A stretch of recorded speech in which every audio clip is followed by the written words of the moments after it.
Olá, pessoal, tudo bem? Meu nome é Maria Marques, eu sou analista e coordenadora do mercado brasileiro da SEMrush. É um prazer estar agora com vocês aqui na nossa mesa redonda dedicada a erros de SEO. E para começar, por favor, confirme se vocês estão conseguindo me ouvir e ver bem a tela. Separei que eu estou sem câmera. Olá, pessoal. Por favor, confirme se está ok, certo? Se áudio funciona. Thiago diz que sim, Lucas diz que está ok. Ok, perfeito, pessoal ouvindo e vendo bem. Patrícia diz que sim, ótimo. Então, vamos começar. E, para começar, só queria passar algumas informações sobre como vai funcionar a nossa mesa redonda hoje, né? Então, nossa mesa redonda vai durar em torno de 1 hora. No final, vamos ter uma sessão de perguntas e respostas. Então, se vocês têm alguma dúvida, vocês a partir de agora já podem mandar essa dúvida aqui no chat, que é onde vocês confirmaram que áudio e vídeo estão ok, né? E eu vou monitorar as suas dúvidas e no final vou repassar essas dúvidas para os nossos palestrantes de hoje, ok? Então, também queria dizer que nossa mesa redonda está sendo gravada, estará disponibilizada, a gravação será disponibilizada amanhã no nosso canal no YouTube. Daqui a pouco eu vou passar aqui no chat o link do nosso canal, para que vocês possam acompanhar, se inscrever, se vocês ainda não fizeram isso. Nosso canal tem vários vídeos legais, tem vários vídeos úteis, práticos, que podem ajudar na sua estratégia. E agora vamos ao que interessa, né? Vamos finalmente começar nossa mesa redonda. Como já falei, o tema da nossa mesa redonda hoje é principais erros de SEO que você pode evitar.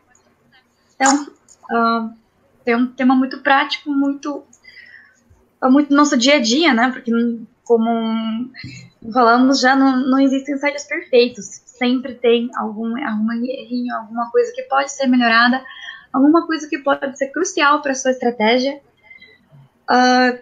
E às vezes é muito difícil, é muito complicado conseguir encontrar esse erro. E mesmo se você encontra, né, vários erros, você não sabe qual desses erros você deve consertar, resolver, né, com muita urgência, e qual erro não é tão crucial, pode deixar e resolver um pouco mais tarde, né? E, na verdade, a ideia dessa mesa redonda, né, surgiu quando a gente aqui na SEMrush fez uma pesquisa.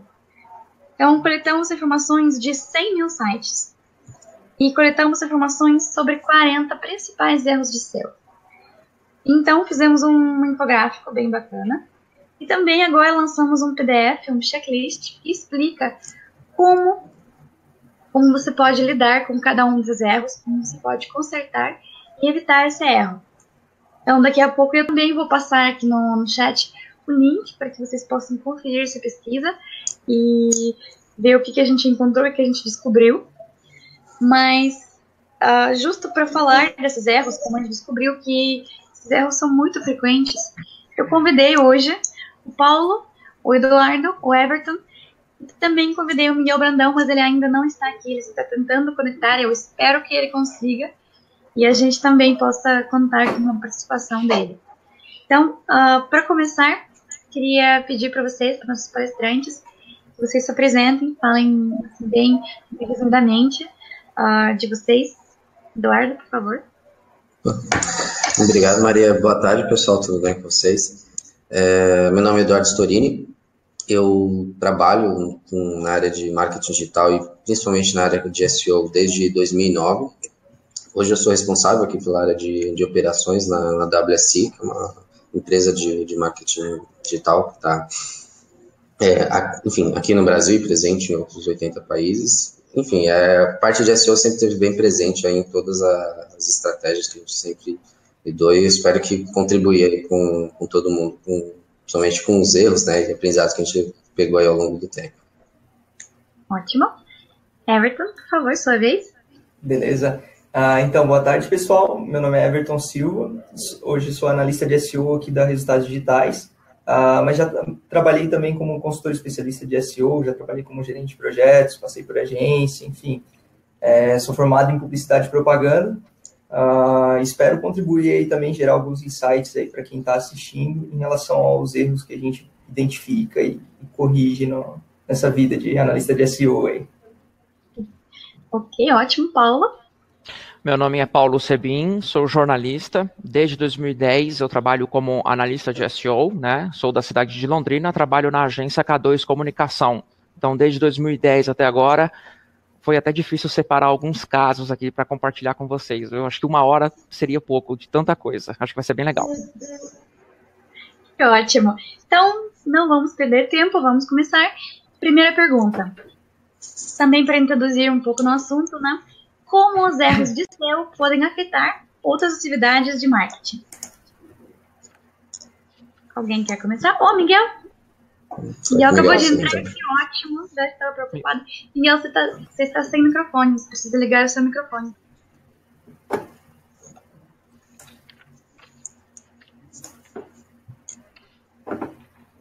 Só um minutinho, pessoal, vamos só esperar o microfone conectar e a gente já continua. Miguel, está ouvindo?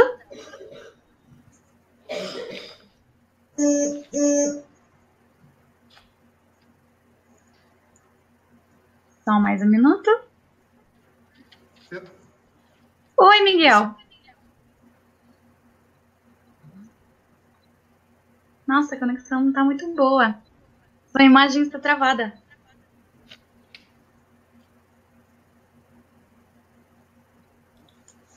Então, eu acho que a gente pode, de repente, começar, né? Miguel?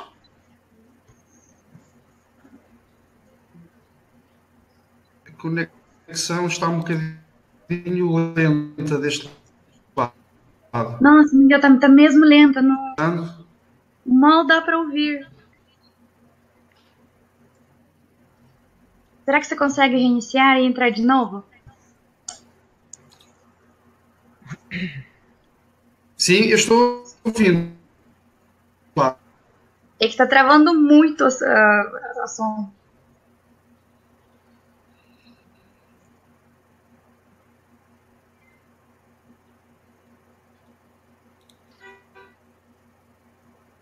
E eu aconselho que você reinicie o computador e tente entrar de novo, porque a gente não consegue te ouvir, infelizmente.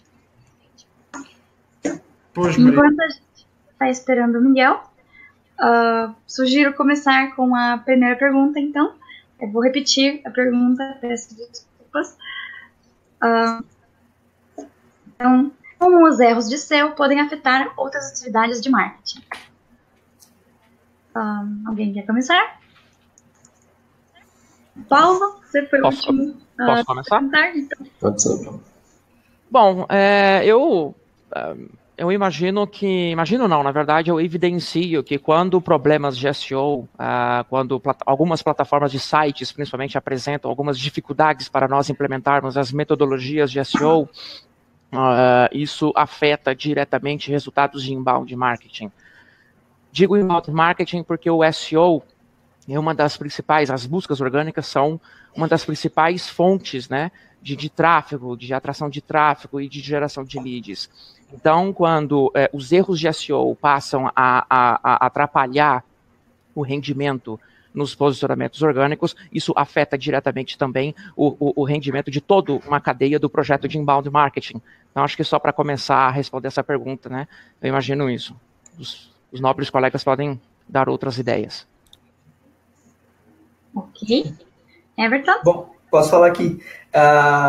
Aqui na RD até a gente vê como que isso afeta totalmente o desempenho do marketing, né? Porque se a gente tem aí erros de SEO, acaba afetando a nossa geração de leads, acaba afetando a geração de leads qualificados para passar para vendas, enfim.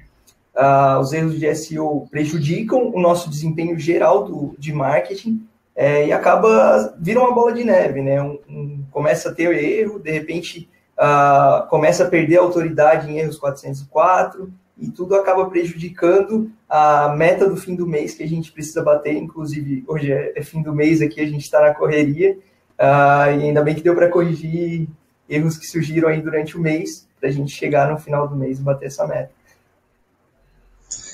Obrigada. Eu vejo... Estão aqui agora, final do mês, vocês tiraram um tempinho para estar conosco aqui hoje. É verdade. Claro, por favor. Então, eu vejo muito dessa forma também, né? O trabalho de SEO, ele tá, digo assim, é uma estratégia, né, que tá alinhada principalmente com o objetivo ali da empresa, de estar gerando mais oportunidades de negócio, né? Essa seria uma das frentes quando a gente trabalha SEO, além de, enfim, estar trabalhando a questão da visibilidade da empresa, no meio dela ser encontrada associada com termos que são relevantes àquele negócio. Então, acho que o principal ponto, a gente olhando aí para a área de marketing, seria justamente não estar entregando performance, né? Começa a ter erro, você vai ter uma queda de tráfego no site, vai começar a ter menos, visitantes chegando até o site. Se o site estiver bem montado, a tendência é que esses visitantes se convertam, né? Acabem entrando em contato, enfim, gerando algum tipo de oportunidade. O outro lado que o SEO acaba prejudicando quando o marketing não performa é a área comercial, que aí a empresa para de vender, você acaba chegando menos lead ali na área da empresa, os vendedores não têm com o que trabalhar, e isso, lógico, se reflete lá no faturamento, enfim, na receita gerada no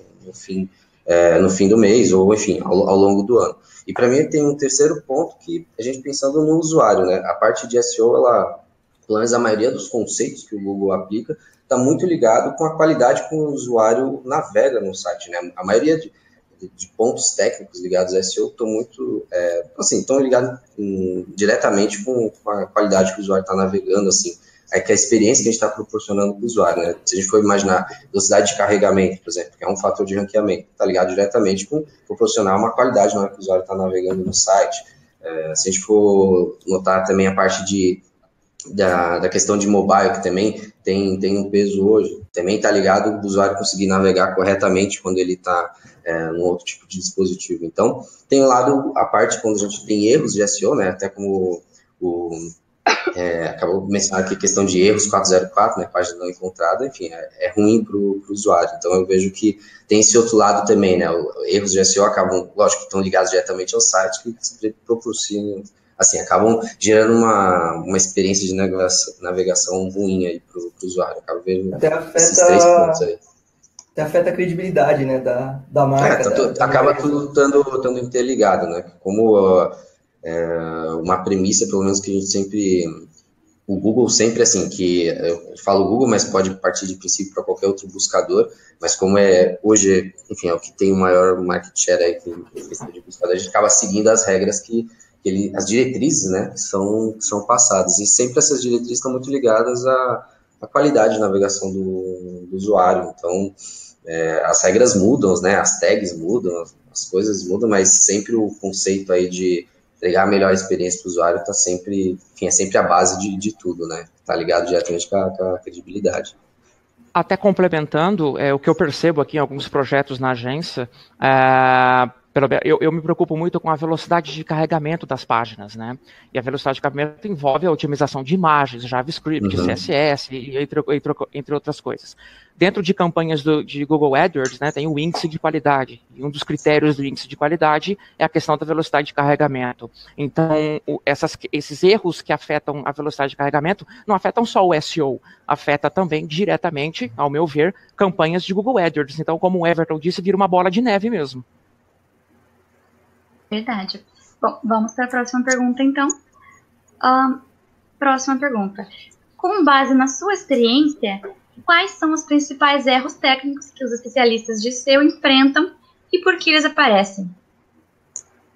Então, Everton, se quiser começar. Tá, beleza. Hoje o que eu vejo assim, de principal erro, até puxando um pouco aqui o que o Paulo falou, é a questão da velocidade de carregamento, que ela muitas vezes não é priorizada em relação a colocar um script a mais no site, colocar um design inovador na página, acaba deixando a velocidade do lado, e isso influencia não só SEO, como o Paulo falou ali, mas também campanhas de mídia paga, influencia diretamente a taxa de conversão, que tem pesquisas que apontam isso, taxa de rejeição. Então, acho que esse é o erro número 1, assim, que é deixado de lado para colocar coisas de vaidade na frente, às vezes, como eu falei ali, um design diferenciado, alguma coisa assim, um efeito mais legal, e acaba atrasando aí 2, 3 segundos no tempo de carregamento do site. Também vejo muita questão de mudança de URL, coisas simples assim, né? Às vezes o mais simples é o mais negligenciado. Mudança de URL, remoção de URL sem fazer os redirecionamentos corretos e muitas vezes perdendo aí a autoridade que determinada página construiu com o passar do tempo. Recentemente, que surgiu aí a questão das AMTs, que é uma coisa nova aí para dispositivos móveis carregar mais rápido. Tem muita gente que está implementando, mas de uma forma incorreta. Então, isso acaba não indexando lá no Google, tira a MP fora e carrega o site, aquela versão lenta ali atrás, né? Então, voltando a falar aí de velocidade. A questão de migração também do site para HTTPS. Recentemente a gente fez do blog, de todo o site da Resultados Digitais, a gente migrou de HTTP para HTTPS. E, inclusive, eu usei como base nessa migração um webinar que eu tinha visto um tempo atrás aqui do SEMrush. Não lembro agora de cabeça, acho que era com o Pedro Dias e mais algumas pessoas, com várias dicas aí, com um checklist para fazer essa migração. A gente fez, deu tudo certo, mas existem muitos casos que depois que migra para HTTPS, o site desanda, acabou ficando alguma coisa pelo meio. Já é uma coisa um pouco mais avançada, mas eu acho que tudo isso acaba impactando, né? Questão de velocidade do site, mudança de URL, redirecionar para uma URL que redireciona para uma URL que redireciona para outra URL. Então, tudo isso acaba impactando na experiência do usuário, no desempenho orgânico do site e na meta aí do final do mês. Né? Ok. Eduardo, quer comentar alguma coisa? Uhum. Bem, o Everton passou a visão de alguém que está dentro de uma in-house, né? Uma empresa só, lógico que tem aí N coisas que acontecem, mas está vivenciando dentro do projeto, né?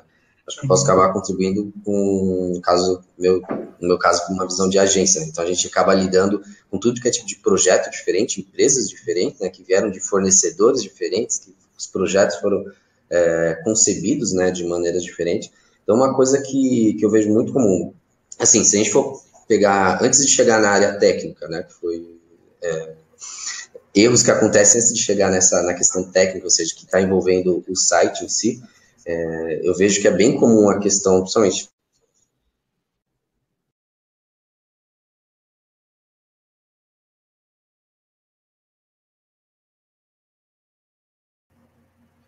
sem expectativa. Maria? Sim. Tá, que piscou aqui. Deu uma travadinha, mas voltou. Uhum. Então, só voltando, que eu não sei se cortou esse áudio. Eu não estou... ok, agora, tô ouvindo o áudio. Tá, então voltando, que eu acho que acabou cortando na hora que piscou a tela aqui. Então, acho que o primeiro ponto, assim, que eu vejo de erro que acontece bem comum, pelo menos nas empresas que, enfim, a gente acaba... que eu acabei tendo experiência de trabalhar. O primeiro ponto é a questão da falta de planejamento, né? Então, os projetos chegam sem somente na questão, assim, de ter esse alinhamento entre empresa e agência, né? Então, o primeiro grande passo para não ter erros, assim, não acontecer, é um planejamento, ou seja, alinhar a expectativa, né? Que uma coisa é fato, o projeto de SEO não vai mudar a vida de ninguém, assim, é um dos fatores, né, para poder fazer dar certo uma empresa, né? É uma das coisas para poder funcionar, então... É uma das etapas quando a gente está construindo um projeto. E o segundo é a questão de falta de KPIs também, né? Assim, a gente começar um projeto, lógico, quando a gente monta o planejamento, a gente tem que montar também os indicadores até para entender se o projeto está dando certo ou não. Então, esse também é outro elemento que... E aí fica aquela cobrança, né? Qual que era o número de visitas que eu tinha que atingir com o site, qual eram as palavras-chave que eu tinha que trabalhar. Então, tudo isso no início do projeto. Indo para uma linha da questão da parte técnica, quando a gente acaba tendo a vivência de trabalhar com vários tipos de projetos diferentes, assim, fornecedor diferente, ter alguém que tenha o conhecimento, às vezes, naquele CMS que é aquele projeto. Uma coisa é você tem o WordPress aí, que é conhecido por bastante gente, tem bastante artigo. Às vezes você pega um Drupal, pega um Joomla, ou pega uma plataforma lá, da Oracle, que tem um manual extremamente denso para você poder entender como funcionar ali.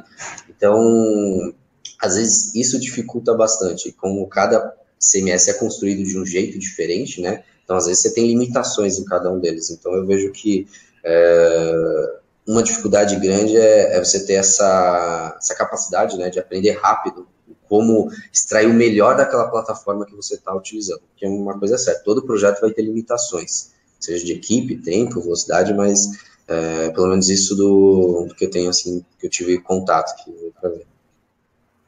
Ok, Paulo, você ia acrescentar alguma coisa? Sim, sim. Na verdade, eu concordo com todos eles. Acho que resumiram muito bem tudo que eu tinha listado. São problemas rotineiros que a gente encontra, tanto no caso do Everton, que trabalha, né, in-house, quanto no caso do nosso amigo Eduardo aí, que trabalha com vários clientes. Concordo no ponto de vista em relação às relações de CMS. Então, a gente se depara desde sistemas VTEX, passando por Magento, WordPress, e cada um é um episódio, né? Cada um é uma temporada. Também tem as relações com os desenvolvedores, né? Então, às vezes, muitas coisas que os analistas de SEO pedem para um desenvolvedor não é tão simples a implementação ou a compreensão da necessidade daquilo, né? Eu costumo dizer que o SEO começa pela escolha do sistema do seu site, né? Infelizmente, a necessidade do SEO por parte do cliente começa quando ele sente que não tem tráfego e não tem negócios online. Tem um detalhe técnico que eu deparo bastante, que foi uma atualização, né, da diretriz de qualidade do Google. E tem uma frase, eu gostaria de compartilhar essa frase, e que pelo menos eu percebo que quando eu faço essa alteração, os resultados são sentidos assim em poucos dias lá no Google Webmaster Tools, né, Google Search Analytics, que é o seguinte: torne o conteúdo importante do seu site visível por padrão. O Google pode rastrear conteúdo HTML oculto dentro de elementos de navegação, como guias ou seções de expansão. No entanto, consideramos que esse conteúdo menos acessível para usuários e acreditamos que suas informações mais importantes precisam ficar visíveis na visualização da página como padrão. Então, muitas vezes, em dispositivos móveis, né, quando se cria um layout, até para diminuir um pouco o tamanho, né, da página dos dispositivos móveis, eu vejo que é muito comum ocultar as descrições, principalmente descrição mais importante de um produto, por exemplo, né? E logo quando eu peço para deixar aberto como padrão, o efeito é quase que 3, 4 dias já dá para perceber uma grande evolução naquela página, né? Então são pequenos detalhes que, se nós fôssemos listar aqui, nossa, ficaríamos muito tempo. A questão do 404 que o Everton disse, a questão que eu gostaria de compartilhar é o seguinte: eu já peguei muitos casos de páginas de produtos, página de produto, né? Não é categoria, não é home, é uma página de produto que está na primeira página e que é responsável por 5, 10, 15% do tráfego orgânico. O problema é quando esse produto acaba e não vai entrar mais em linha, vai sair de linha. O proprietário do site, ele vai lá e apaga essa página sem um planejamento. É claro que muitas vezes tem que apagar mesmo, porque vai sair de linha. Mas eu costumo criar um planejamento de redirecionamento. Por exemplo, eu vou redirecionar essa página para onde? Eu tenho um produto similar, e nesse produto similar eu consigo trabalhar com palavras-chave iguais ou semelhantes àquela que eu tinha sucesso no resultado orgânico, e por aí vai. Então eu concordo com o Everton, a questão do 404 é um dos problemas mais recorrentes que eu encontro nos projetos. E esse exemplo que você deu aí do e-commerce, ele também se encaixa em blog, né? O pessoal às vezes tem um artigo lá que traz muito tráfego para o site e de repente mudou alguma coisa, ou aquilo não é mais válido, simplesmente exclui ou bota como modo privado e perde tudo aquilo que tinha, né? Sem nenhum planejamento, sem nenhuma estrutura. Assim, acho que vale para qualquer tipo de página, né? Realmente. Sim, exatamente. Miguel, você está aqui conosco? Você está ouvindo? Penso que sim. Eu penso que... Mas estou a ouvir com muitas falhas. Ok. Não sei se você consegue ouvir bem. Sim. Agora o seu áudio está saindo bem, né? Sim. Eu vou repetir a pergunta para ver se você quer comentar alguma coisa. Não sei se você conectou na hora que eu acho que eu já tinha feito a pergunta. Então, com base na sua experiência, quais são os principais erros técnicos os especialistas de SEO enfrentam e por que esses erros aparecem? Erros técnicos. Eu ouvi algumas palavras que o Paulo referiu. Para mim, um dos grandes problemas que encontro em empresas, tirando as PMEs, são informática, ou seja, o pessoal do TI, os desenvolvedores. Para mim, é com eles que é muito difícil trabalhar com eles. O som está bom? Sim, sim. O som está... mais ou menos ok. dentro do possível. Sim, vou tentar falar com desenvolvedores. Logo à partida é a minha maior barreira. Claro, depois há aqueles problemas técnicos que surgem e que todos...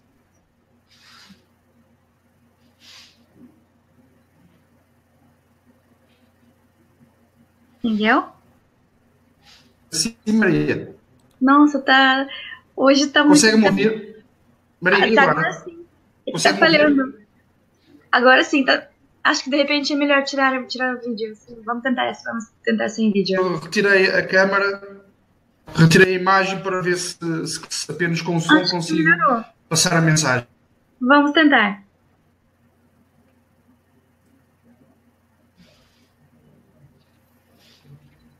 Entendeu? São os desenvolvedores, uma vez mais. Eles criam problemas por vezes onde não existem, e só eles é que sabem, e eles é que querem fazer tudo, e eles é que sabem os segredos todos. Em princípio, não é? E depois eles estão inseridos na bolha deles e não estão muito receptivos.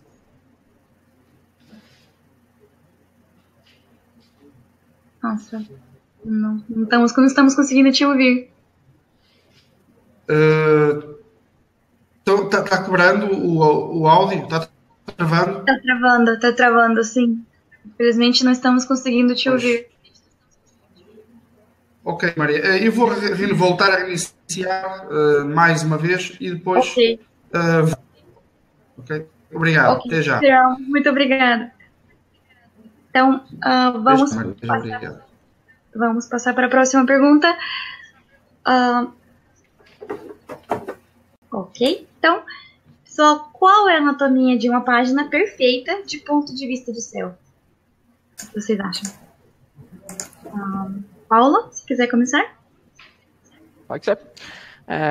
Bom, acho que a primeira coisa que nós temos que pensar é na usabilidade, né? na boa experiência do usuário, né? Eu penso que os principais conteúdos, os conteúdos mais importantes, o usuário precisa ter pouco clique para chegar até esse conteúdo, né? Então, devemos focar também na arquitetura da informação e a estruturação do site, né? Eu penso que é como se fosse uma cidade onde você quer chegar numa rua e você precisa chegar da melhor maneira, da maneira mais rápida para aquela rua que você precisa trafegar, né? Eu penso que a estruturação deve ser distribuídas em como se fosse um armário, né, bem organizado, então categorias, subcategorias e dentro deles as postagens ou os seus produtos. Dentro das páginas internas, né, de postagens ou de produtos, inclusive entra numa questão que eu encontro em muitos projetos ou em muitos sites, não tem postagens ou produtos relacionados, né, criando uma cadeia de links que facilite o usuário a encontrar, né, o que ele deseja. Bom, acho que por enquanto, para dar início a esse debate, por enquanto é isso, de minha parte. Ok, Eduardo? Também, estava desligado o microfone. Então, considerando nesse exemplo, a gente está imaginando aí uma única página, né? Lógico que a gente pensa aí num trabalho de SEO, ele não é feito através de uma única página, mas indo nesse cenário, né? Dá para a gente quebrar como o próprio Paulo disse, quebrar em armários, né? Ou seja, em seções, né? Em blocos, que são importantes aí dentro dessa página. Então, primeiro seria a questão do cabeçalho em si, dessa página, desse HTML, onde tem ali informações que são bem relevantes que enfim, o o Google utiliza, né, até para entender do que se trata aquela página. Então, logo no cabeçalho a gente tem título, descrição, né, a tag title e a meta description, né, que são duas informações bem importantes, né, principalmente o title, que tem um peso bem grande na questão de posicionamento em si no Google, né, de ter ou não ali a palavra-chave que é relevante para aquela página. Além disso, a gente tem outras coisas que acabam indo para um cenário um pouco mais avançado quando você está trabalhando a otimização, que vai ter aplicação de acordo com o projeto, que também continua dentro aí da parte de cabeçalho, pode ser desde tags para informar a questão de múltiplos idiomas, quando a página trata de idiomas diferentes, parte de canonical tag para dizer qual que é a página original, dependendo do formato que for. Às vezes a página exige ter a meta robots para dizer se vai indexar ou não aquela página, então são N informações que vão ali naquela seção de cabeçalho que querem dizer bastante coisa para o Google, né, para ele como tratar. Aí entra na parte visível, né, onde o usuário tem contato. Então a gente tem o título principal da página, que geralmente, na maioria dos projetos, acaba sendo determinado pela tag H1, quando a gente está montando a estrutura de uma página. Lógico que nesse formato aí eu estou ignorando o que está envolto disso, né, que geralmente a gente tem menu, barra lateral, rodapé, tem toda uma estrutura que compõem aí uma página, mas logo depois do título a gente vai ter o conteúdo em si, e esse conteúdo precisa, de fato, atender o que a proposta daquela página, enfim, o que o usuário está buscando, né? E você vai só descobrir isso através de uma pesquisa de palavra-chave, aí lógico, nesse ponto em particular, o SEMrush ajuda muito, você consegue tirar N ideias de como os usuários buscam e produzir o conteúdo mais rico possível. E aí você pode, dentro desse conteúdo, você vai poder utilizar imagens. Óbvio que na imagem vai dar para você estar trabalhando essa otimização em si, linkagem interna para outras páginas, aí também que é importante, né? Essa página em si está recebendo links internos de outras páginas, mas basicamente, assim, você pode também ir um pouquinho além, tem outros recursos dentro da questão do HTML, da questão de você fazer marcação de dados, então, você conseguir, através de marcadores de dados, você informar para o Google onde que é o título, onde que é o conteúdo, onde que é a imagem, ou alguma informação diferenciada. Então, assim, de maneira resumida, porque é até de uma pergunta difícil, né, a gente poder responder assim, que seria uma página de SEO perfeita, porque varia muito de acordo com o projeto, com a necessidade em si, que aí pode ser que o SEO é uma caixinha de ferramentas, a gente tem vários recursos lá à disposição, de acordo com o projeto a gente usa mais ou menos recursos e, lógico, isso está muito envolvido, né, do que a gente tem ali de desafio pela frente, né, mas se eu fosse separar os elementos mais importantes, eu pegaria aí velocidade de carregamento, título e meta description, o título principal e aí por si só o conteúdo em si dessa página, né, que aí de fato é onde tem, acho que o principal trabalho assim a ser dedicado para abordar aí enfim, um cenário, né, que envolve daquela proposta que você está querendo trabalhar. Mas acho que de conteúdo o Everson vai poder acrescentar bastante, né. Beleza. Dizer que realmente esses pontos que o Eduardo falou, também na nossa pesquisa que fizemos, né, de 40 erros, eu passei o link aqui no chat agora há pouco, eu vou passar agora de novo, né, foram justo os erros mais frequentes, né, então o title tags, a meta description, o pessoal ainda anda esquecendo desses pontos tão importantes. Então, Everton, se você quiser comentar alguma coisa. Beleza. Fica até difícil falar depois do Eduardo e do Paulo aí, porque eles falaram muita coisa, praticamente tudo. Mas o que eu vejo, assim, principalmente em relação ao conteúdo, muita gente fica naquele dilema, quantas palavras tem que ter o meu artigo, se é 1.000, se é 2.000, 5.000. E tem muito artigo falando que tem que ter um volume mínimo, tem artigo que fala que não tem que ter. O que a gente preza muito aqui é ter um conteúdo que responda à dúvida do usuário. Se você está fazendo ali um conteúdo que fale sobre inbound marketing, inbound marketing é um conteúdo que abrange muitas coisas. Tenta falar ali, deixar o usuário, a hora que ele acessar essa página, que ele entenda, pelo menos de uma forma superficial, tudo que envolve ali o inbound marketing. Nesse caso aí, quando eu falo em conteúdo, eu não vou falar em número mínimo de palavras, mas sim responder as dúvidas do usuário. E até tem ferramentas que você pode levantar o que o usuário está procurando relacionado àquele assunto. Por exemplo, o SEMrush, quando você faz lá uma pesquisa de palavra-chave, além de você encontrar uma palavra-chave foco ali para trabalhar mais focado no conteúdo, você encontra várias relacionadas que você pode trabalhar também nesse conteúdo, responder mais dúvidas do usuário e aumentar a sua relevância para o Google. Também questão de palavra-chave, né? Muita gente fala que morreu o uso de palavra-chave, não morreu, mas quem usa o WordPress, por exemplo, tem lá o plugin do Yoast. Cara, ele é um plugin muito, muito bom para você utilizar, para dar um direcionamento na sua produção de conteúdo. Não precisa seguir à risca o que o Yoast está falando. Mas se você definir uma palavra-chave principal ali para aquele artigo e otimizar esse artigo de uma melhor forma possível, que não prejudique a experiência do usuário, mas responda a dúvida do usuário em relação àquele tópico, para mim, esse é o artigo com conteúdo perfeito, que faz o usuário chegar nele e ter sua dúvida respondida e não precisa voltar para o Google procurando outra coisa.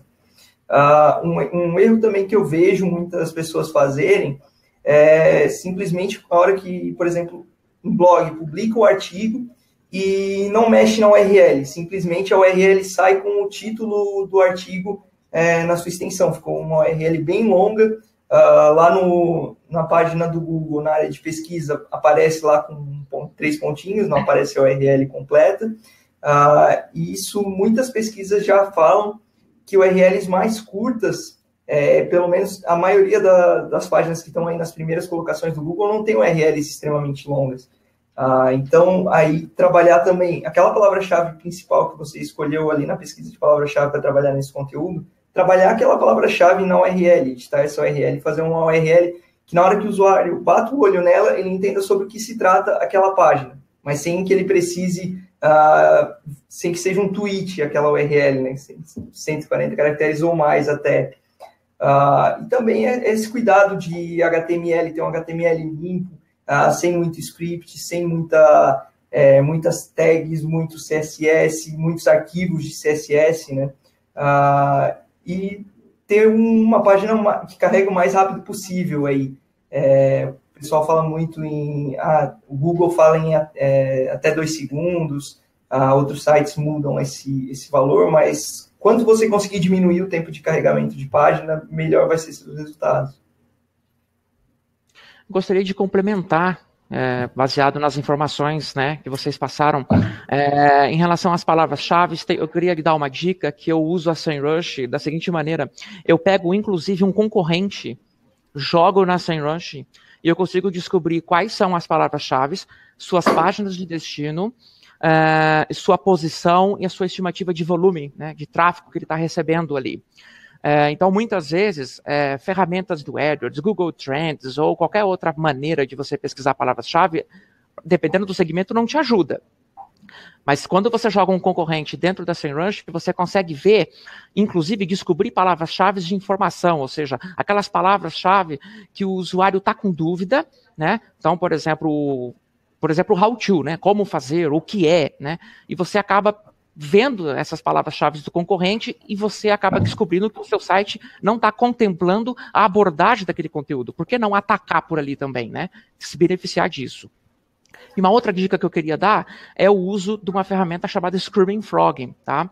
É um robô, é um buscador que simula o Google e nele ele te dá em planilhas todas as informações do site. Então, principalmente quando você tem um site muito grande, um blog com 1000 postagens, um e-commerce com 10 mil produtos, você consegue ter um raio-x em poucas planilhas. Então, por exemplo, eu consigo ver se uma página muito importante está distante na sua arquitetura da informação, ou seja, precisa de muito clique para o usuário encontrar aquela página. Então, são dicas que me veio à mente escutando vocês debaterem a respeito. Ok. Miguel, vamos tentar de novo. Será que melhorou a sua conexão? Miguel? Tá aqui? Não estamos te ouvindo.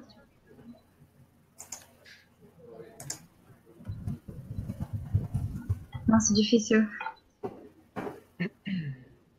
Miguel? Infelizmente vamos ter que seguir. O nosso tempo também é curto.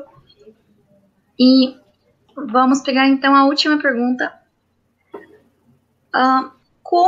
Eu até vi essa pergunta aqui no chat, a Green já fez essa pergunta, mas ela também estava na nossa lista. Então, pessoal, nossos ouvintes, eles estão lendo nossos pensamentos.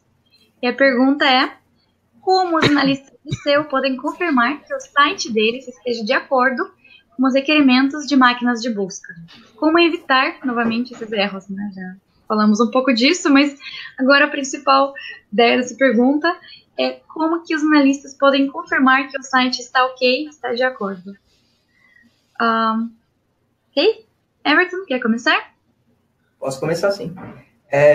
Acho que aqui, nessa questão de como confirmar se o site está de acordo, o básico é o Google Search Console. Acho que é a ferramenta que todo site tem que ter cadastrar lá, é gratuita, não tem desculpa para não ter o site configurado no Google Search Console. Lá você consegue ver erros 404, erros nas AMPs, erro na marcação de dados, ali nos rich snippets, e o Google acaba usando até a sua documentação, ali todas as páginas que ele tem, explicando como resolver. Muitas vezes são erros mais técnicos que você vai precisar de um programador para resolver, mas tem muita coisa, por exemplo, erros 404, dá para ir lá no Search Console, fazer o download da planilha com todos os erros e ir corrigindo um a um ali, principalmente se você usa um CMS como WordPress, que dá para fazer tudo ali dentro da própria plataforma, é bem fácil de trabalhar. Eu uso bastante também o Site Audit da SEMrush, que, cara, eu acho que hoje é a ferramenta mais robusta do mercado quando se fala nessa parte de análise de site. Ela traz dados de erros, de aviso, tudo que eu preciso saber, tudo que eu preciso monitorar para corrigir meu site, né? E também existem vários checklists, planilhas hoje na internet que você pode pegar para olhar os principais erros que você pode avaliar. A gente até tem uma planilha que a gente produziu um tempo atrás aqui da RD, se jogar planilha SEO aí no Google, vai achar aí, se quiser fazer download, para contribuir também aí no projeto de SEO de vocês. Ok. Paulo, quer continuar? Sim, eu acho que o Everton disse tudo, né? Para você ter certeza que seu site está de acordo, né, com as exigências do Google, nesse aspecto, acho que o Google Search Console é a ferramenta que você vai conseguir ter um parâmetro ali de como que está a situação do seu site e como o Google está interpretando o seu site. Só queria complementar um pouquinho, tenho lá no próprio, dentro do Google Search Console, tem a questão tem um item chamado recursos bloqueados.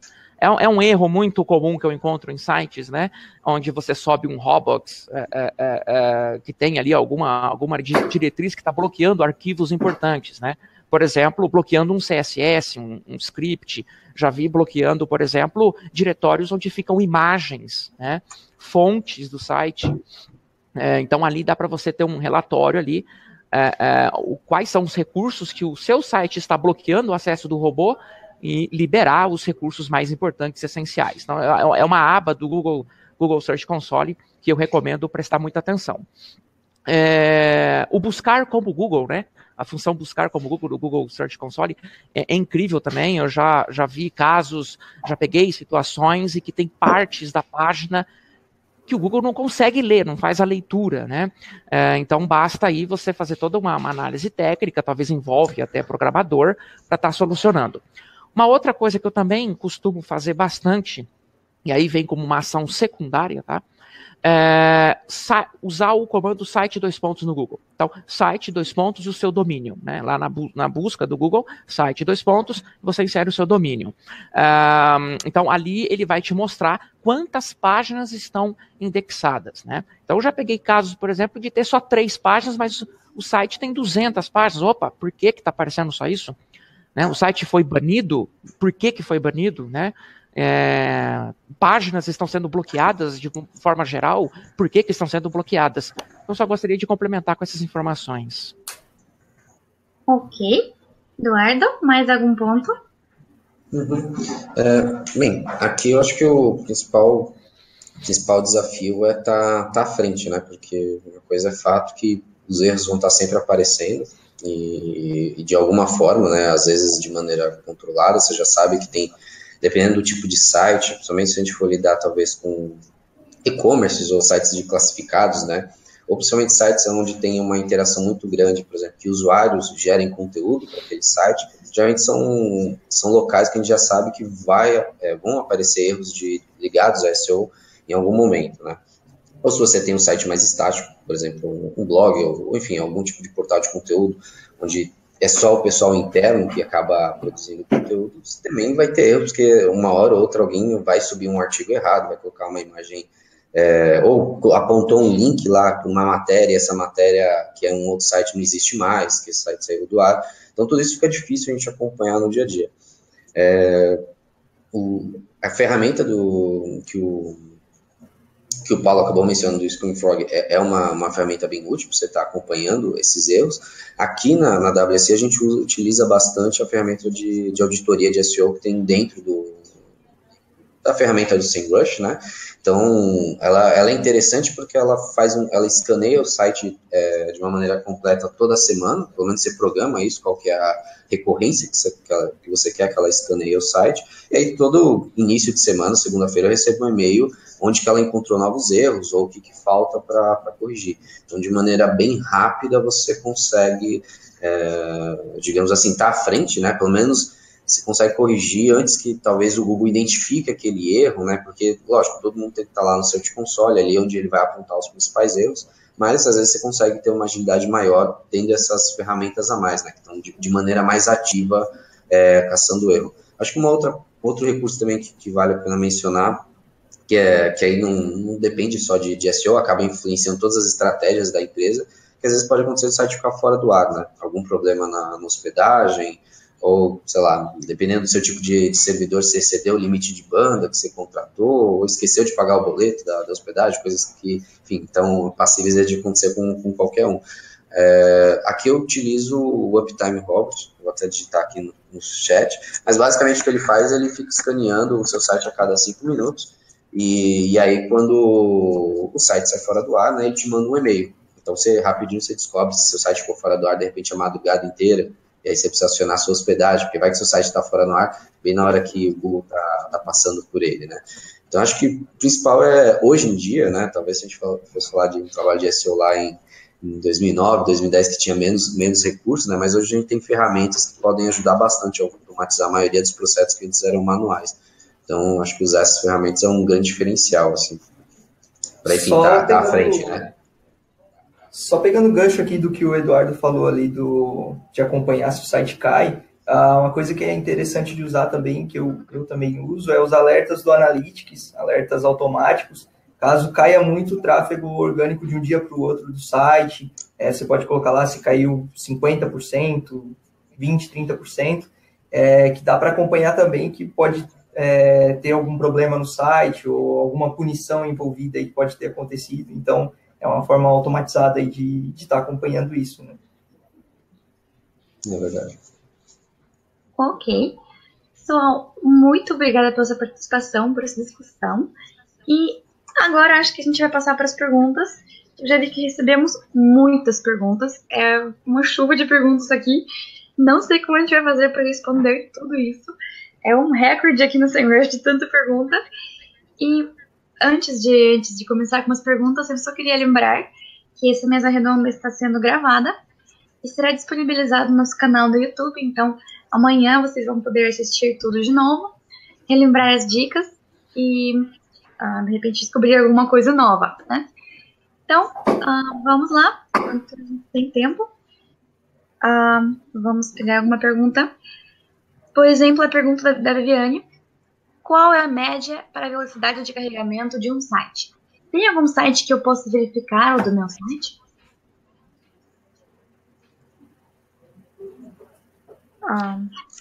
Se alguém tiver algo para comentar, não tem ordem. Inclusive, eu acabei até respondendo para ela, que eu acho que foi no particular, que na hora que eu escrevi no chat, mas tem um site do próprio Google, né, onde você consegue ver o score, que é o PageSpeed. Se vocês digitarem, enfim, fizerem uma busca aí no próprio Google por PageSpeed, vai tá aparecendo. E eu utilizo bastante um site chamado gtmetrics.com, porque ele junta a análise do PageSpeed, que é do Google, a Slow, que é lá do Yahoo, e aí ele te dá ele mostra tanta velocidade que demorou para carregar aquela página específica que você estava analisando, além de os pontos de melhoria, né, para você melhorar assim, a velocidade de carregamento. Você pode criar uma conta nele também, que você consegue monitorar isso, né, então frequentemente ver se a velocidade está subindo, caindo. Então ali seriam, acho que os dois, pelo menos que a gente utiliza aqui, né, E também dentro da ferramenta de auditoria de SEO lá do SEMrush, ele também analisa isso daí. Então, ele às vezes pontua lá, olha, esse grupo de páginas está com uma velocidade de carregamento abaixo do normal. Um número médio, eu diria assim, quanto menor, que depende muito do segmento ou o que tem que ter naquela página, né? Eu acredito que quanto menor for esse número, seria ideal, mas eu não tenho um número médio, assim, não sei se vocês tem um número médio que tem que ter na cabeça. Para mim, eu acho que quanto mais próximo de 0, 1 segundo é o ideal a se trabalhar. Eu acho que isso nem sempre é realidade para a maioria das páginas, mas o ideal é o menor possível. Eu não lembro agora de cabeça o valor, mas ali na GTmetrix ela até apresenta, né, a velocidade média dos sites que são testados usando a ferramenta. Então dá para ter uma base pela GTmetrix também. O que o Google indica ali é até 2 segundos, mas no fim, o que vai valer aqui é quanto mais você conseguir otimizar e diminuir esse tempo de carregamento, melhor vai ser. E até tem um artigo que a gente tem lá no blog da RD, que se você jogar aí velocidade do site no Google, você consegue acessar. Também é bem completo, fala da GTmetrix, fala do PageSpeed também, como utilizar as ferramentas. Acho que é legal quem se interessar por isso, dá para acessar lá, que tem uma base bem bacana. Ok. Além das ferramentas que vocês disseram, há o que eu uso, que ele verifica de cada arquivo, ele dá um relatório bem interessante, muitas vezes algumas coisas que estão afetando o tempo de resposta, né, da sua página, do seu site, e que você acaba ajudando a pegar essas para que melhore a velocidade de carregamento. O mínimo, eu concordo que eu não... É difícil, quanto mais próximo, né, realmente, quanto mais rápido. Mesma coisa das notas do PageSpeed, né? Então, muitas vezes, otimizando os arquivos, os scripts, você consegue pegar nota 80, às vezes 60, né? De trabalhar assim, o máximo que a gente puder melhorar. Cada ponto a gente tem que melhorar. Vou compartilhar no chat o Pingdom, tá? Eu recomendo usar essa ferramenta para ver como que está a velocidade do seu site. Ok. Agora a próxima pergunta do Pablo. Qual é o prazo para uma otimização de uma página? Por exemplo, acesso ao Search Console, vejo uma palavra que está ranqueando e quero melhorar a descrição dela que aparece na SERP para otimizar. Este processo é legal fazer há quanto tempo?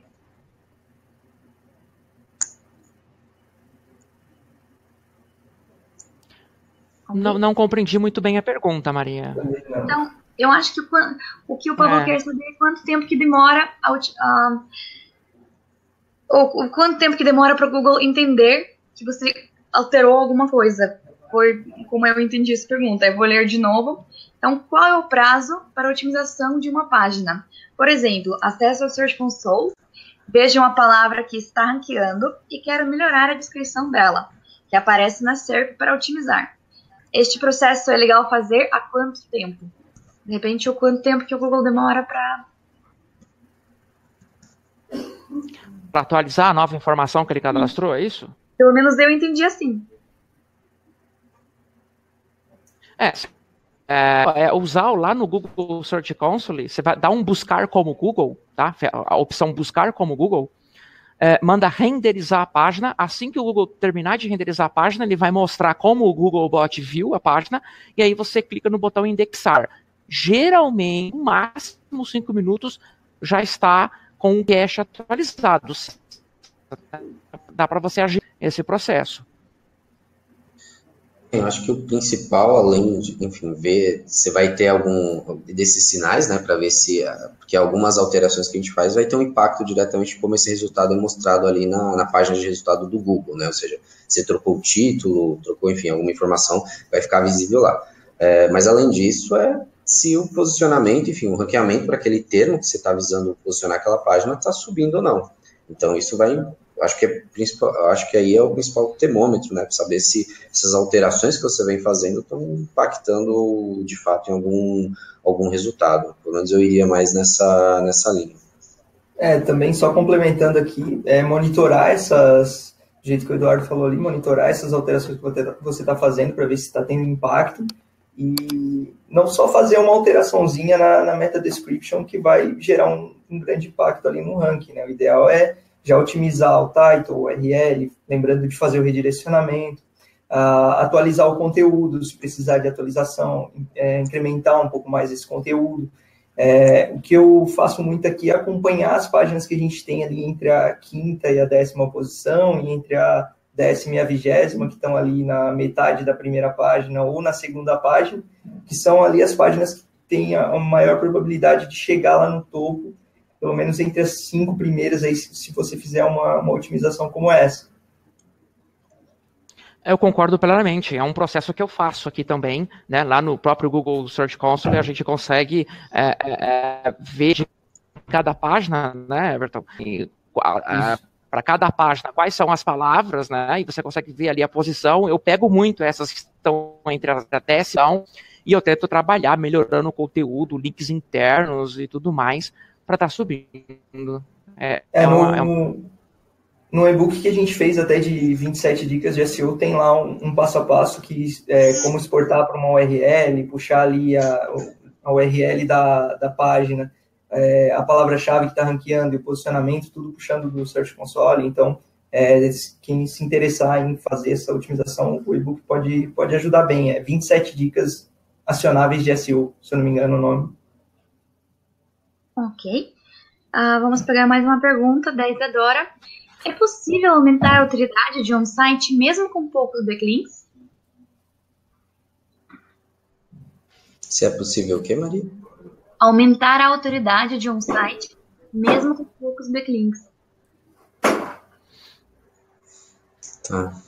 Alguém quer começar? Bem, a autoridade do site, ele não está... Primeiro, vamos lá. Não está ligado à quantidade em si de backlinks, né? Imaginem que backlinks é o link que está apontando para o site em si.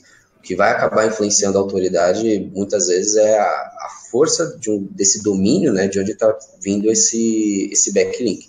Porque imaginem uma situação onde vocês estão recebendo, 100 backlinks de domínios distintos, porém esses backlinks tem baixa autoridade, enfim, são de sites que acabaram de aparecer, foram criados, enfim, em algum outro local, ele vai passar uma determinada quantidade de autoridade, enfim, que vai acabar chegando até o seu site. Agora, você consegue um único backlink, ou 2 ou 3 backlinks de sites que já estão bem posicionados, que tem um tráfego alto, assim, orgânico, vindo do Google, e também já tem aí um histórico, né, de outros sites fortes apontando para ele, ou, enfim, uma coleção aí que já tem uma autoridade aí já na internet, ele vai acabar conseguindo ter uma capacidade de transmitir muito mais autoridade para o seu site do que você ter muitos backlinks. Então, na verdade, aí não é...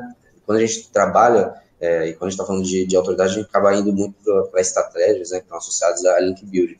E aí não é tanto quantidade, né, e sim mais qualidade. Então, você pode ter poucos, e isso vai acabar te agregando, né, autoridade do seu site. Não necessariamente você precisa ter uma quantidade grande, você precisa ter os certos apontando para o seu site.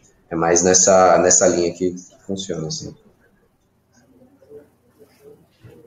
Ok. Alguma coisa? Não, eu só gostaria de concordar, né? Concordar com essa questão. Eu já peguei projetos em que com poucos backlinks você já conseguiu bons posicionamentos por conta disso, né? Depende muito da qualidade de quem está indicando, para quem está linkando para você. Então, é difícil dizer mínimo, máximo de backlinks que você precisa. Depende também, inclusive, da concorrência, né? Das palavras-chave que você está ali disputando no resultado orgânico, de como os seus concorrentes também estão trabalhando com uma otimização. Então, é muito difícil ter uma média, né? Acho que depende de cada caso. E só complementando aqui, acho que é importante também a questão do site ter uma linkagem interna muito boa, porque às vezes os links que você recebe lá para a home do site, você quer ranquear um artigo que nunca vai chegar nunca vai chegar nesse artigo pela home. Então, ter essa linkagem interna muito bem trabalhada acaba influenciando em tudo isso. E a questão até de pegar ali, pensar em quantidade de links ao invés de qualidade, pode até dar retrabalho de ter que depois mandar lá um arquivo para o Google, negando os links que você conseguiu um tempo atrás, só que são links de baixa qualidade, podem até prejudicar seu site. Então, uma ferramenta que eu uso muito, além do SEMrush para ver essa qualidade do site, é o Open Site Explorer, que traz lá a autoridade do domínio, então você já consegue ter uma noção se é um site de qualidade ou não, e o próprio SEMrush ali, que traz também essas métricas de site, né, de qualidade do site. Ok. Vamos pegar aqui mais uma pergunta do Thiago. Se eu precisar tirar um produto do ar, então, acredito que ele tem um e-commerce, né? Como fazê-lo sem afetar o site e o ranqueamento? Se antes eu fizer um redirecionamento para um produto similar, posso excluí-lo? E se não houver um produto similar, deixo o produto online mesmo sem estoque? Uau, é um desafio, né? É um desafio. Para cada e-commerce é uma história diferente. Olha, bom, eu não sei qual que é o e-commerce dele, nem sei como que está a situação dessas páginas, mas quando se tem um produto similar, como eu disse, é um recurso que eu uso, e esse produto sai de linha, não vai trabalhar mais com ele, não adianta, não vai voltar mais, né? É diferente de acabar um estoque, né? Que um dia pode voltar. Então, quando se acaba o estoque, você mantém no ar, nem desabilita, né? Quem trabalha com Magento, por exemplo, eu já vi casos que a pessoa vai lá e desabilita o produto e volta a habilitar depois que tem estoque. Não faça isso, mantenha essa página no ar. Agora, quando a linha de produto vai sair, eu vejo o seguinte, se você manter essa página no ar, eu imagino que a experiência do usuário pode ser ruim no seguinte ponto de vista. Ele colocar o e-mail dele lá no avise-me quando o produto chegar, esse produto não vai chegar mais pela loja dele, porque saiu de linha, ele não vai mais trabalhar com aquilo lá. Então, se tem um produto similar, o que eu faço? Eu redireciono a página para um produto similar, trabalhar como é um produto similar, provavelmente as palavras-chave vão ser as mesmas ou com umas variações, né, dos termos. E aí eu faço uma otimização em cima dessa página que vai receber esse redirecionamento. Agora, se eu não tenho... Oi? Perfeito. Oi. Voltou então, deu de novo. Cortou alguma coisa? Oi? Opa. Cortou alguma coisa da minha fala ou não? Cortou um pouquinho, sim. Se puder repetir. Eu tava ouvindo, Paulo. Tava ouvindo? Normal, sim. Tá, eu vou continuar com o raciocínio, qualquer coisa para vocês dúvida. Quando não tem um produto similar, ele direciona para uma categoria a que este produto pertence.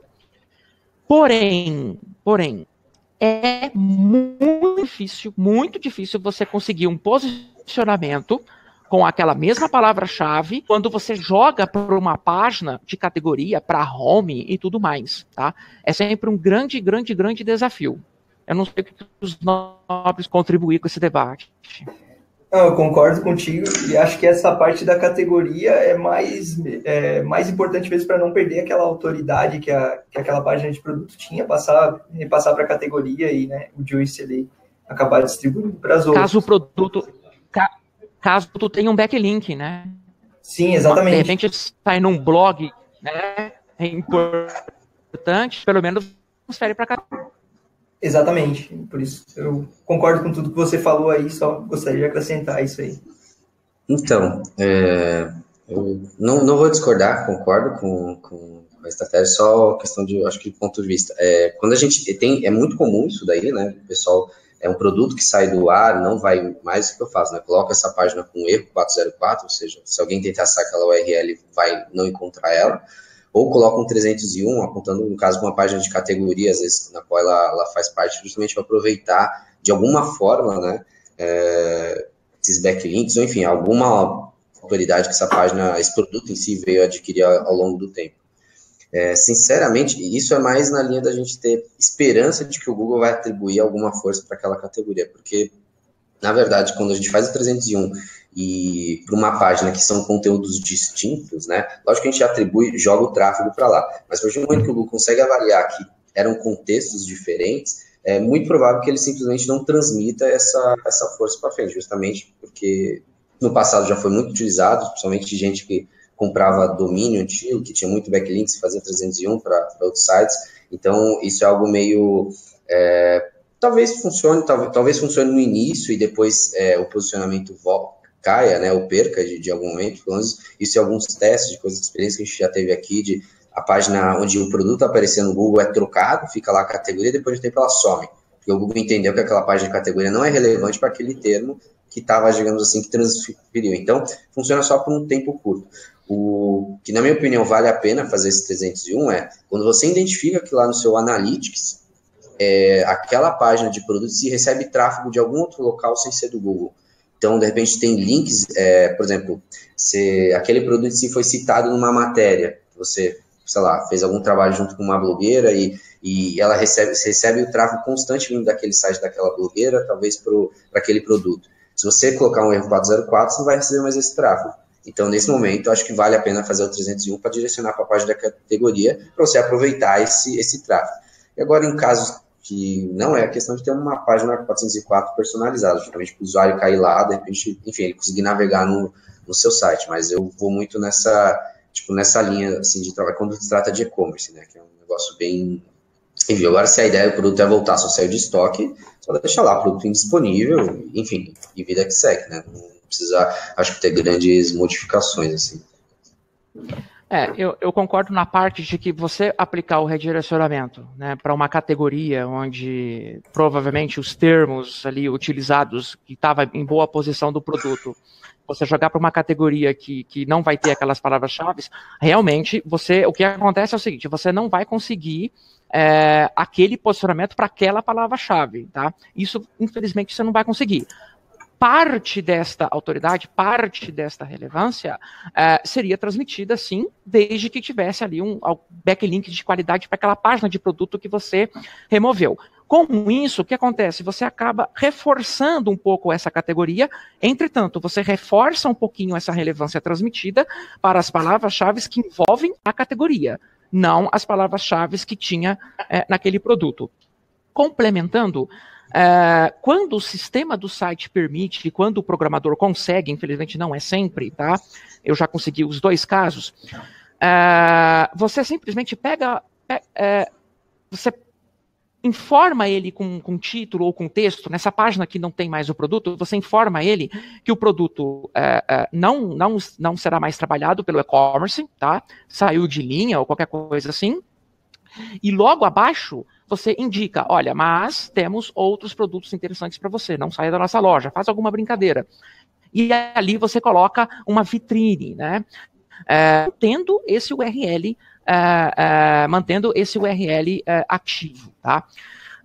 Muitas vezes funciona, dependendo da concorrência, muitas vezes esse recurso funciona, ou seja, eu não apaguei aquele URL, o conteúdo continua mais abaixo, a descrição do produto mais abaixo, só que acima eu estou informando com uma frase de que o produto saiu de linha, nós não vamos mais trabalhar, não vai ter aquele avise-me, e tem links eventuais para alguns produtos que talvez o usuário pode ter interesse. É um recurso que eu uso quando é possível e muitas vezes dá certo, mas é difícil conseguir. Ok. Pessoal, muito obrigada. Infelizmente, nosso tempo está acabando. A gente realmente não consegue responder todas as dúvidas assim dentro de 1 hora de webinar. Sobre como a gente realmente recebeu muitas perguntas, eu pensei que o que a gente poderia fazer, e queria até perguntar para os nossos palestrantes se vocês topariam fazer isso, né? Se vocês acham que é uma boa ideia, né? De simplesmente dividir as perguntas entre vocês, a gente vai respondemos numa forma de um blog post, então envio para vocês algumas perguntas e aguardo suas respostas, depois junto tudo num post no nosso blog e envio para todos que estavam hoje no nosso webinar, para que vocês possam também aproveitar essas respostas e descobrir realmente como nossos palestrantes conseguem ajudar vocês nas dicas que eles queriam passar. Podemos fazer assim? Eu tô dentro. Por mim também. Ok, combinado então, pessoal.